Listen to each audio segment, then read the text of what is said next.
Boo-hoo, boo-hoo. Why do I cry? You can see how emotional I am. And wait a minute. Hold on, I got this. Oh my God. Oh, I hate eye drops. Like in real life, I can't even do it. I can't even do it. I genuinely have like a stigma towards eye drops. My wife makes fun of me. I grew up with glasses. You might not know this. I had lazy eye, so I had to get eye drops constantly to get my vision checked. And it was just like, I don't know why. It just hurts so much. You know what? I'm just going to keep doing this. See, I'm crying now. I'm already all teared up. Why am I crying? It's not because of the eye drops. It's because this is the last of the craft glides. Let's go to the Chaotic Combinator. Let's just get it over with. We'll rip off the Band-Aid and talk about the hardest class to craft in the game. What a tongue twister. Please somebody help me because I can't speak English anymore. So this class, yeah, it sucks. Frankly speaking, it's one of the few classes that I would say, if you absolutely want it, just spend money, lol. Buy the pack. Get a part-time job, do like one shift and then quit.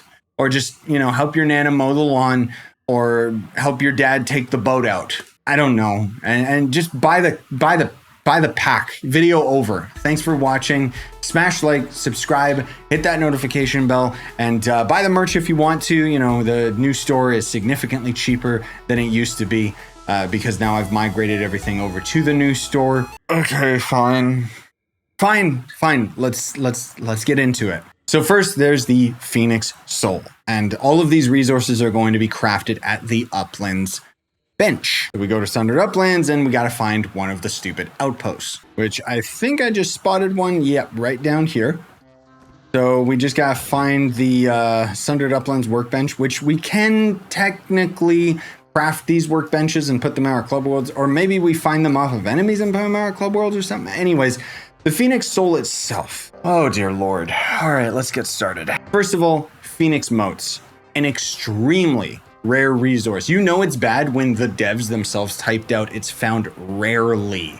You get it from bosses, invaders, and dungeons. I bumped my mic. I hope that didn't end up affecting any headphone users, but either way, this has been a bottleneck for me to get the Sundered Uplands Dragon for like the longest time ever. Granted, I don't 100% farm this biome, but here we are. Then there is the Iridium ore, which is also going to end up being the ore you find in this biome. More particularly, we'll find it way up here. I think that's some right there, if I'm lucky. Yes, there we go. So just this fancy golden ore. And then you need the Irradiant Power Cell, which is another resource found up top.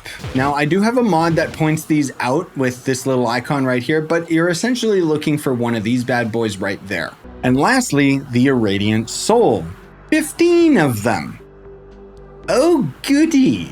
As you have probably already seen with the recent up versus down event, these suck to farm. And for some reason, the devs put 15 of these as a requirement for the Solarian's resource, but then the event itself wanted you to have like over 50 of them. Hundreds of them, in fact. Pretty ridiculous when you think about it. Tom should be fired for that. In any case, when you end up getting trophies off of enemies from Sundered Uplands, more particularly the enemies up at the top, you can compost these in the gardening composting bin, or compost their trophies, and then you'll end up getting the Irradiant Souls. I will say, as a warning, when you are composting some of these souls, you do want to be careful which ones you do compost, because if I go over to the crafting table here, there are a bunch of different items that you can end up collecting for various resources, including the various souls that we just used for the Solarion. But then there's also going to end up being these souls, these trophies right here that are used specifically to craft these various items. So you want to be very careful not to compost the Watt trophies and the Sunderer trophies, which those of course are rare drops off of the bosses from the 5-star dungeons in this biome, so it shouldn't affect you that much. Their trophies are very rare. But anyways, then you will finally be able to craft the Phoenix Soul, which is Only one of 3 resources. We're just getting started. So the Sunbeam Container is the polar opposite, where you need resources from down below, and more particularly the Primal Gem Shards, which are going to make you want to uninstall this game, but I'm getting ahead of myself. First of all, there's going to be the Ember Slag Ore, which, as I mentioned, the Sundered or Radiant Ore is up top, whereas the Ember Slag Ore is down here. Looks like this. Very easy, stands out like a sore thumb. You do need 45,000 of the ore though, so haha, that's funny. And then the Ashen Soul, which you need 60 of. I don't know why, but this is pretty much the exact same. You'll end up getting trophies rarely from the Ashen dungeons down below, and then those can be composted into the Ashen Souls. Then there's going to be the Ash Fern Sporling, which you need 35,000 of. Oh, good lord. I think these, right? Is it those guys that drop them, or is it just this grass? No, that just gives me Glim. Is it these things right here? That gave me Ash Fern Sporling. Okay, so it looks like this. The little hanging over, yeah, that's the Ash Fern Sporling. Again, I know I have a visual mod that makes it a lot more obvious to see that resource, but console players, just use your imagination, okay? And then there's going to end up being the Primal Gem Shard, and you need 45 of these. Okay, how do we get those? Through pain, trial, and turbulation. So, if you have one of these adventure crafting tables in your club, you're going to go to the Gems tab. And you're going to see right here the Primal Gem Shard, which requires 4 sparks of each different elemental type.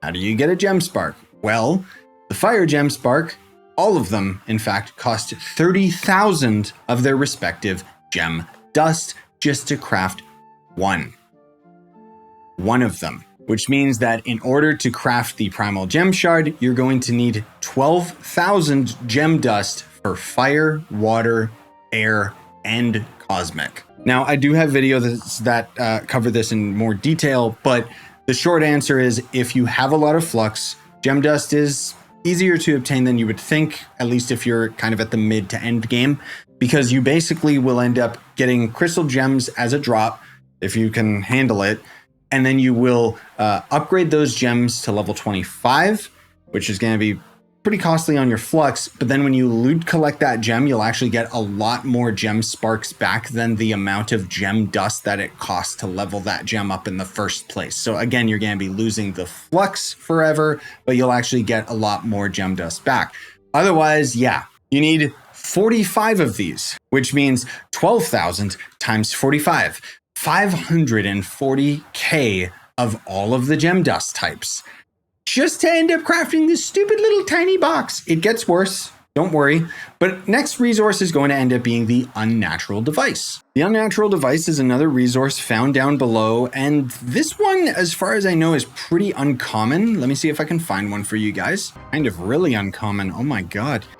Well, anyway, it's gonna look like this. Thankfully, I have the mod that shows me it, but yeah, it's not common to find it, and you need quite a few of them. Most of these resources are tradable though, so hopefully you get lucky and find them for a cheap enough value. I know you guys on console, it's gonna be significantly easier because of all the duping and stuff, but on PC, it's very, very expensive. And then there's going to end up being the last resource for the Solarion, which is 150 gem shards. Count it.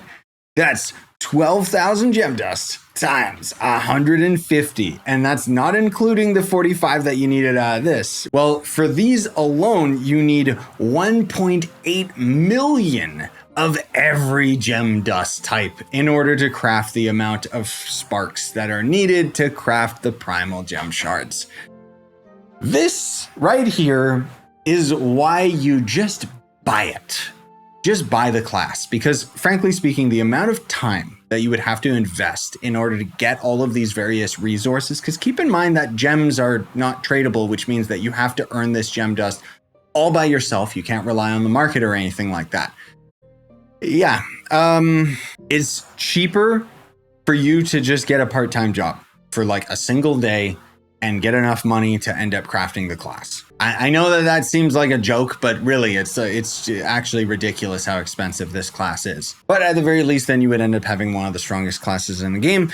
That does top the Boomeranger in terms of single target damage, but Boomer is a little bit better for groups. But anyways, regardless of all of that, I hope that you found this video helpful, and I hope that you ended up enjoying this series of video. I had a lot of fun with these, just kind of, you know, improving and being my own funny, natural self.